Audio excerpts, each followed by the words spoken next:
it. Yes, direct. It's fucked up. But thank you so much. Maraming salamat at nandito kayo at uh, napanood ninyo yung pelikula namin. We wanted to try something different. I hope we achieved it and hopefully nagustuhan ng mga audiences ng Viva Max. Thank you very much. And let's give them a big hand one more time. Thank you. And this time we will now proceed to our Q&A. Again, reminders to our dear press and bloggers, will be limiting to 2 questions per press, and that already includes your follow-up question for us to accommodate everyone. So we will have batches, so please stand by for your names to be called. For our first batch, we have Mr. Mario Bautista of People's Journal, Malaya Showbiz Portal, Ms. Astor Amoyo of People's Journal, PM, TikTok, and Inside Showbiz, Ms. Rose Garcia of Abande, Pika Pika, and Pep, Sir Noni Nicasio of Abande Tonight, and Alan Salcon of Stars Photo Vids. Our first question will be coming from Mr. Mario Bautista of People's Journal, Malaya, and Showbiz Portal. Hello. Congratulations, Derek. I enjoyed the movie, really. It's so different from any of the Viva Max movies that I've seen before. And the whole cast is so amazing. It's very well acted by the 4 leads. Especially by Franki. I'm really amazed that you were able to hit it off the role because the role is very demanding. For somebody new, it's very, very difficult to pull off because the character is so mean, so domineering, so manipulative, so scheming. I never thought you can be that, but you did it. You nailed the role. So, Salamat. That means a lot. so where did you get that? All that meanness in your character? I just think back to time. No, I'm. Sorry, I don't know.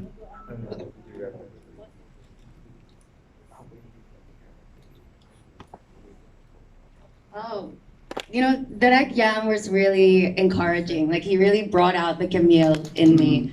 As in, like, even before we shot the movie, we talked about the character, how we would approach it, and it just, yeah, I can't give enough credit to Direk Yam talaga because I even blown away seeing it myself. I was just like, Yeah. Mario, yung sorry sorry to interrupt, yung the character actually that I asked her to study was the character ng Misery of Stephen King.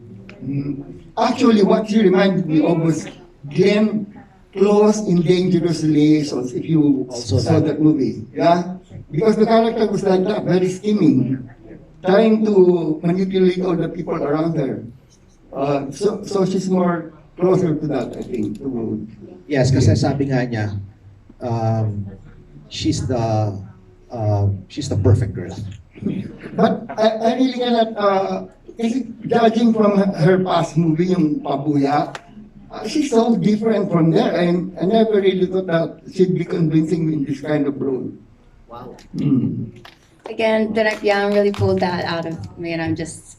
Did It made me fall in love with the craft even more. I'm did just, like, he excited. did he give you one-on-one workshops? What did you Yeah, do? we did Zoom before, even while we're on set. Now, if there was like a take that he didn't feel it, like he made sure every line like had a feeling in it. Mhm. Yeah. And ang takot ko lang, actually parang mataas yung movie ko because it's about art and the people are talking about things that would be foreign to most local audiences who are just looking for sex in Viva Max films. So, parang mataas siya. What do you think, Derek? I think siguro Wala. apart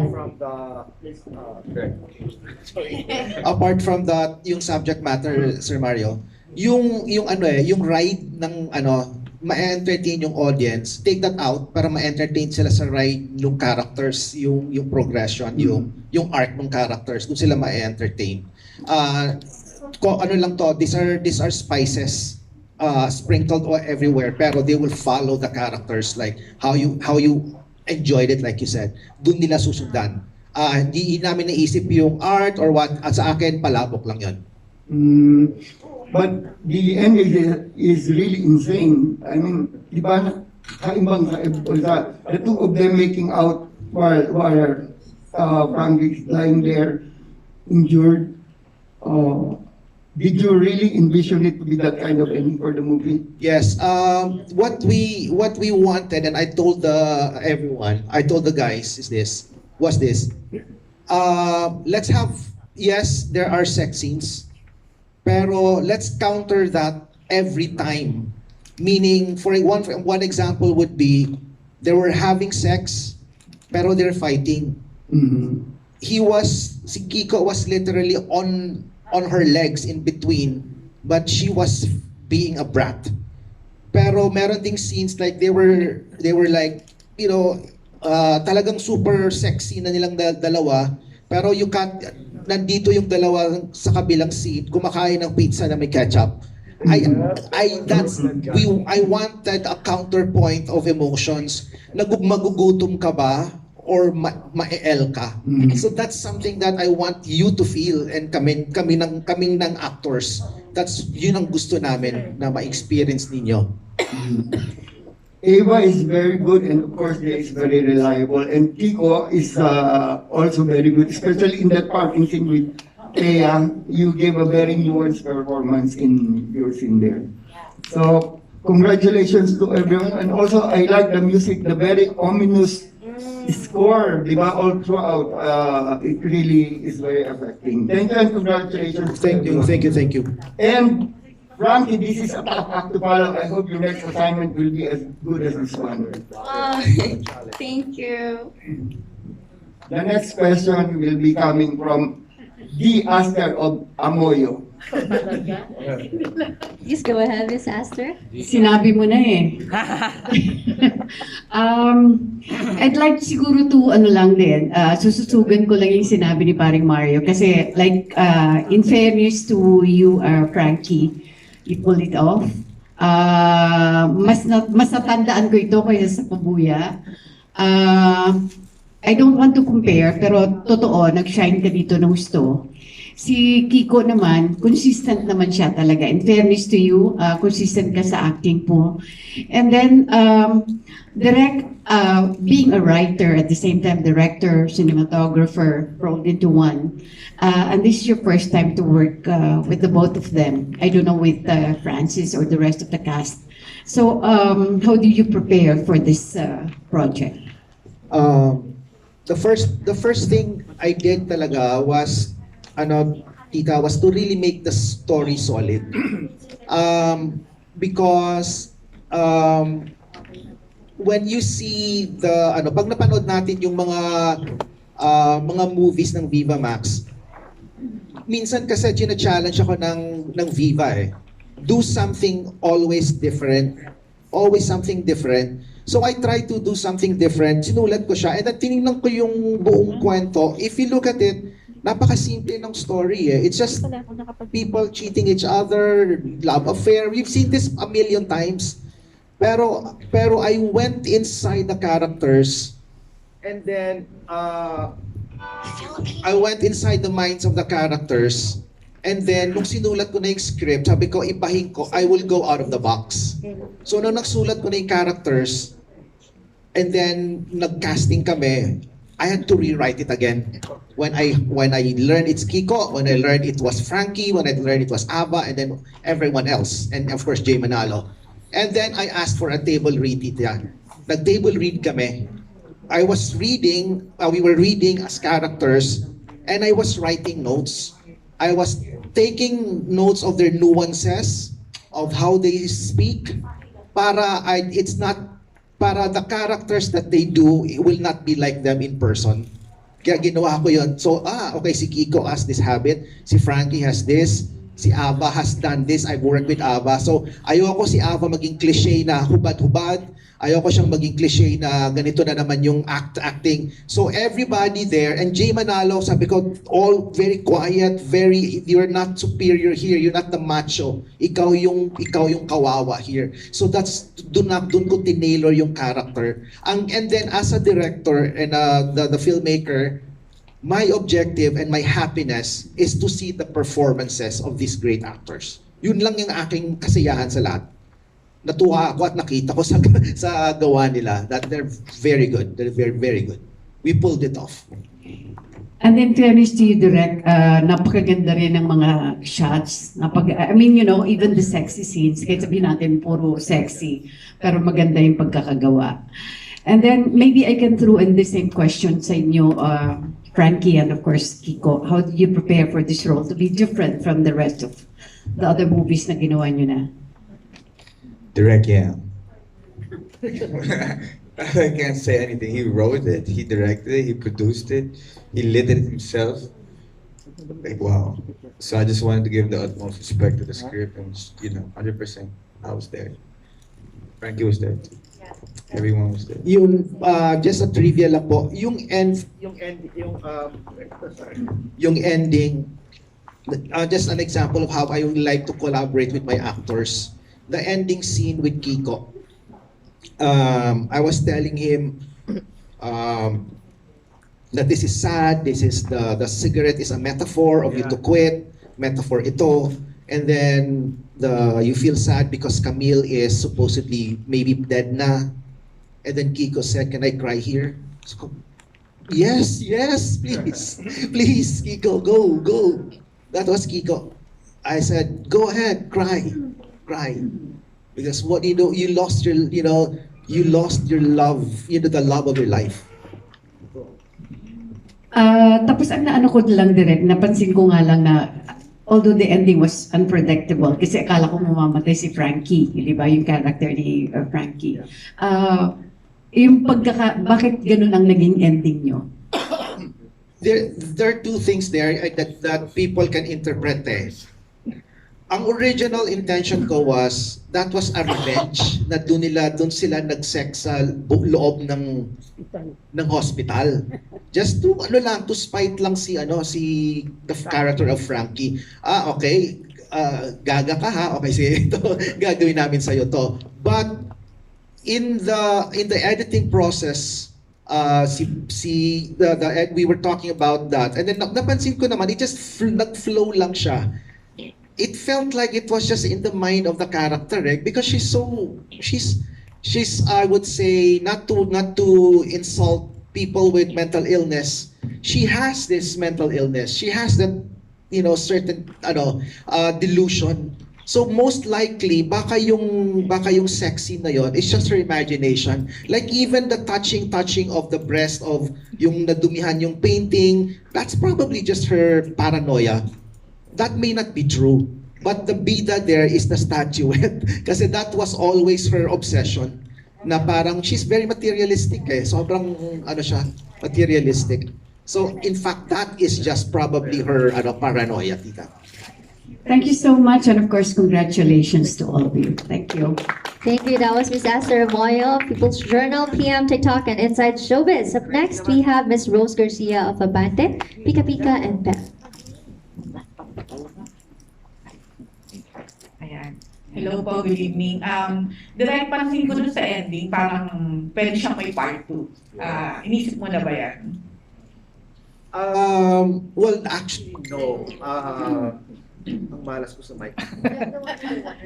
Wired. Okay. Actually, no naman.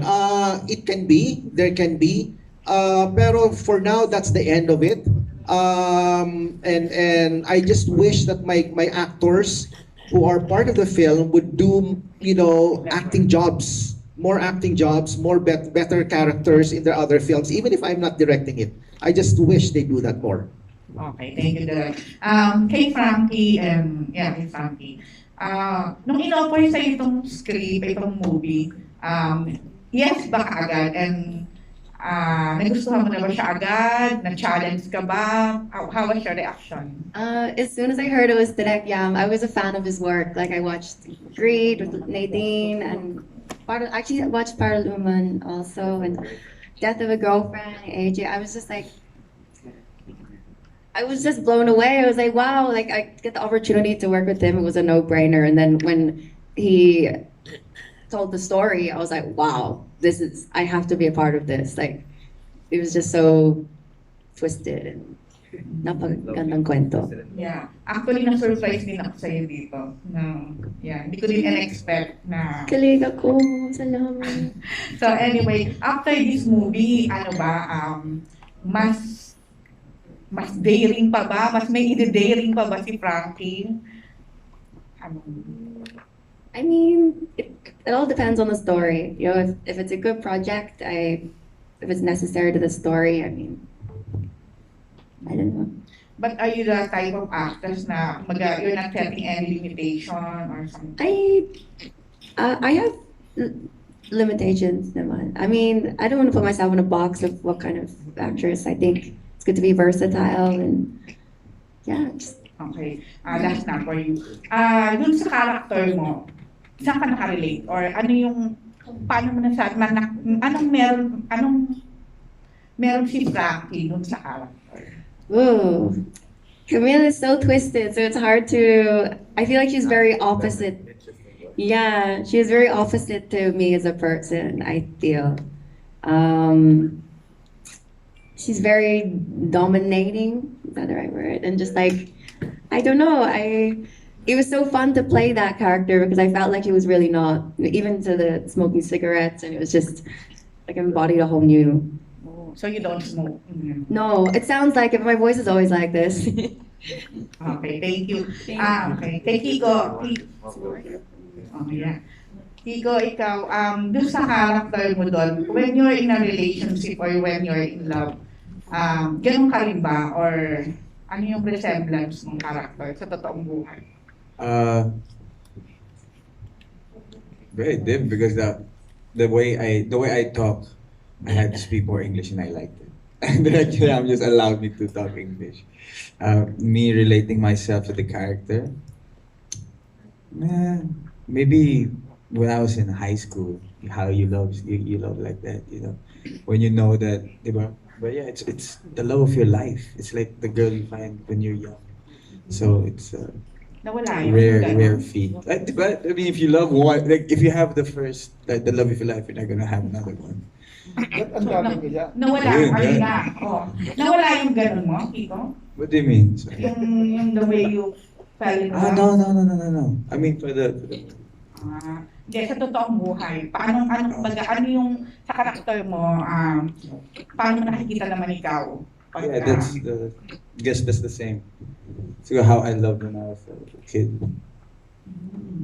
Okay. So I think naman, this is your first time to work with Frankie. How was it? Yeah, she was good. She was great. You know, in 2019, I don't think people know this. I met him. He was doing it was one of my first jobs. He was doing an endorsement for an alcohol brand. I was an extra behind him. He was the lead. So it's such a 360 or 180 that like now we're in a lead movie together. I'm like, wow. Crazy. Yes, crazy. yes. It's a trip. It's a trip, and she was great in this film. Okay, sige po. Thank you. Basketball, my love. Thank you, that was Miss Rose Garcia of Abandoned Pika Pika and Pap. Up Gotcha, next, Rose. we have Sir Noni Nicasio of Abandoned Tonight. I bet you. All right. Wala si Noni. All right, so moving forward, we have Alison Con of Stars Photo Vids. Congratulations, Direk. Yeah, congratulations, Team Laruan. Yung first question ko for all, parang kayo personally, siguro related to laruan, nung mga bata pa kayo, what's your favorite toy na hindi nyo malilimutan even after now na kung saan naging way yun para maalala nyo yung kabataan nyo? Parang gano'n. Start with Sir Francis, maybe. Para sa akin, bisikleta. Kaya hanggang ngayon, mahilig ako sa luma eh. So, old school cars and old school bicycles sa meron ko. Yun ang masasagot ko. Thank you, sir. Direk. Wow. I grew up in Davao, Mindanao during the brownouts, the blackouts. So my favorite toy was the Shadow Plays. So that's like sort of like the background of my cinema inspiration. We do shadow plays, but there's a blackout against this screen of whether kumot or something, and we play shadows. Thank you, Direk. How about Frankie? When I was little, there's like these dolls called Polly Pockets. I don't know if you. It's like a Barbie, and then they have like cars and yeah. That's my favorite. So basic. I had a nice Ferrari like car, like a small car for kids. So that's my favorite toy. Thank you. Yung last question to for Frank. Hi, Frankie. Congratulations, you did very well dito sa Pinaglaruan.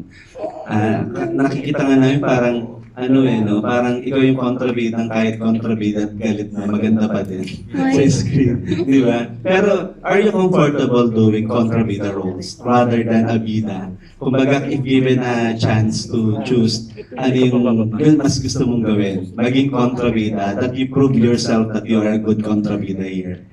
Or a bida? I always thought when I would think of my dream role when I was younger, like a kid, I would think, oh, like The Notebook or like a romantic, role like that. But like after playing this role, I was like, no, this is so much fun. Like it was very challenging and it just bring out different sides. I really loved playing this role. So Contravida, I guess. Habang lang ako ng isang question for Kiko and for Frankie. Ang ganda rin ng chemistry niyo both together on screen, di ba? Kumbaga, yung pagiging Inglesero niyo ba, nakatulong para mas magampanan niyo yung role niyo rito bilang yung character niyo or pagka ba kinonvert into Tagalog yun, medyo mas mahihirapan kayong gawin yung role niyo better? That's an interesting question. Yeah. Kasi di ba, sanay ka dun sa Diablo, nahirapan ka because it's pure Tagalog, di ba? Sa Diablo. Actually, that's a good question. I don't know. I think it did. Yung English dominant, yung mga scenes. But she spoke good Tagalog, so. Yeah. That's my Tagalog. Yeah, it was good. Yeah, it was good. Frankie? Do you think that the dialogue or dialogue as well? I mean, syempre, it's my first language, so mas comfortable ako doon. Pero I felt like it was so necessary to the role. Sobrang social si Camille. Like, di ba? She's like, yeah. So I think bagay sa role, even if I could speak straight Tagalog. Okay, thank you and congratulations, Team Laran. Salamat po. Thank you. That was Alan Santuan of Stars Photogvids. For our next batch, please do stand by Sir Neil Ramos of Tempo, Sir Eugene Assis of People's Journal and gnews.ph, Matt Zuzara of La Pochera Lovers, Mark Rabador of Entertainment Web, and Rocky Batara of Runner Rocky. Our next question will be coming from Sir Neil Ramos of Tempo. On your left. Good evening. Isa po ako sa mga nanonood ng Viva Max na nag-aantay ng sexy, sa mga bad. I mean, yeah. Anyway, napanood ko dati si Franki sa Tokoya, tapos Pinaglaruan. I was just wondering, medyo is there like, don't you allow yourself to go like all out with your, scenes? Kasi, You sometimes mean like fully naked? Is that what you mean? All out? Yeah. Oh, I don't think. I mean, I feel like I could still be sexy and not show everything. Of course. Yeah. But some of us, like Some of us are wondering you take clothes off. like me, I don't know, to see more. But obviously, Maybe you in. limit yourself. Like, eto lang ako. I'm gonna cut it off right here, and I'm just gonna do this thing, and that's it. Do you have that like clause? I've always said, I think in the beginning, I love how Kylie Versosa does her role. Like, she's so sexy, and I guess I don't really know. It's okay. If it's necessary, I don't really know. Sorry. It's okay. Okay. Thank you. Si Kiko naman, kailan ka lang mapanood ng Totally Naked Man? I don't know. Isa rin yung sinaabang namin. No, I don't think you'll ever see that, but yeah. But in all seriousness, tama si Frankie, and I think that's the point of this movie too, that we can make you feel things that you don't have to see everything too. So yeah, I think Direk Yam very much accomplished that. Like a while ago at the start of this film, I was like, Direk, I'm excited, and he was like, I said, I think it's gonna be a trip, and he told me it's gonna be a journey. So I was like, yeah, it's a journey. So thank you for writing it. And I feel like Ava really brought the hot and steamy for the both of us. Thank you for that answer. Salamat din. Thank you. Bakit Thank pala you. wala si Eva? Diva. Busy. She's getting the money. Commission. Give me commission. All right, so for our next question, we have Sir Eugene Assis of People's Journal and gnews.ph. Hi, good evening, Derek. I wasn't really surprised when I'm here. I wasn't really surprised when I watched the movie and find it really good. Kasi Thank you so much. Kasi you have made a Hollywood movie and you work in Hollywood.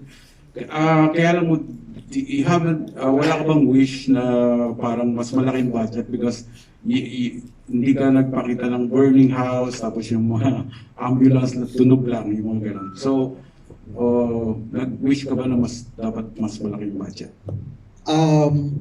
You always wish for a bigger budget, but my mantra kasi po is make do with what you have and tell the best story that you can with whatever you have.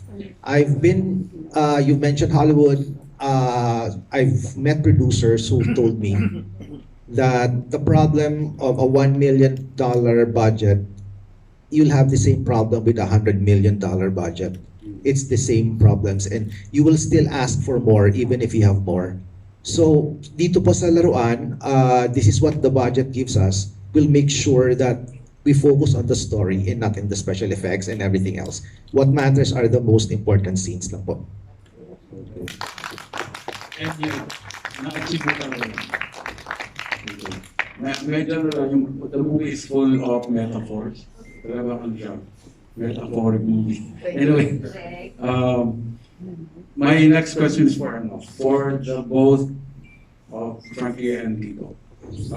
Actually, this question is not from me, it's from Rose.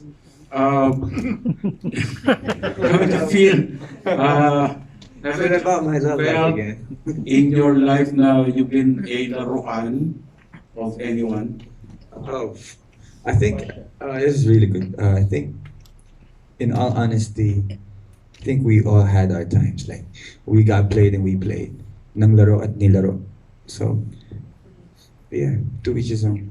So it's parang ina-admit mo na naglaro ka rin at nilaro ka rin. I said no. You're rephrasing my. That's not what I said. I said everyone has been played and everyone has played. So I didn't say na me or you. I didn't specify. It's general. Yeah. But out of curiosity, Yeah. Out of curiosity. Yeah. the question of Being played and yeah. I think yeah, everyone has Okay. been played and played. What about Frankie? Same. Copy paste. I think, yeah, I have. No comment. Yeah, I think so, for sure. Yeah, that's why relationships don't work out because I feel sometimes you get played. Minsan buhay sadyang ganyan. Okay. Thank you very much. Thank you very much for the Lovely question. It was really hard to answer. Thank you. Deep. Thank you. Thank you, daw, Sir Eugene Assis of People's Journal and gnews.ph. Up next, we have Matt Suzara of La Conchera Lovers.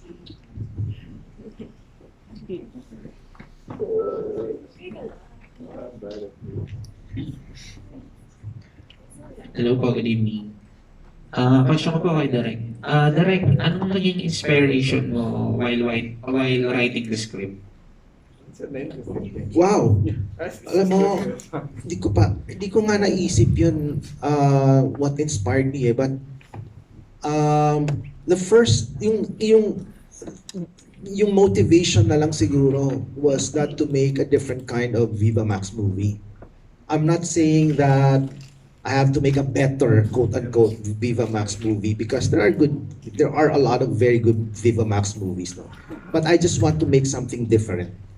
And then it got I wanted to play with parang the bida kontra bida, the kanino ka ba, kaninong manok ka, alam mo yan, pupusta. That's what I want the audience to feel, so that's why I wrote, that became the motivation for me. But the inspiration, siguro it's like I mentioned before, parang if you look at it talaga, you've seen this many times, that kind of jealousy, awayan, away, or whatever. But I think it's more of the dynamics or the dynamic of the characters that I try to change. Follow-up question na lang din, Direk. Kanina nabanggit niyo po kasi na maraming naging changes nung nakakuha niyo na yung cast. Yes. Gaano kalaki yung changes na nangyari when you got your cast na po? Big, because imagine when natapos mo na yung screenplay, di ba? Tapos nag-table read kayo, nagbasahan, binabasa ng actors. And I listen to them and I note as much as possible, nuances, the habit of the way they read, at pati bumato ng lines and dialogue. Iniisip ko yon, and then I know, of course, si Franki speaks English, and less Tagalog. And Kiko speaks English very well. And then si Jay Manalo this, and then si Ava ganito. So tinitailor ko yung character based on that. So I had to do, after the table read, I had to do like 4 rewrites. About 4 rewrites. Kasi, one, pag nabago ko na yung character, say for Kiko Estrada, for Franki, and then for the rest of the Jay Manalo and Ava. Pag nabago ko na yon in the first round, tinitingnan ko how they interact with each other, and then pag nakita ko ay parang acting ang dating, so babaguhin ko na naman siya. So yon. So and I didn't mind, and I always remind them, magsapawang kayo, I don't really care. I don't really care. Magsapawang kayo ng lines. I don't care about that. Thank you so much, Direk, and congrats po. Thank you for your question. That was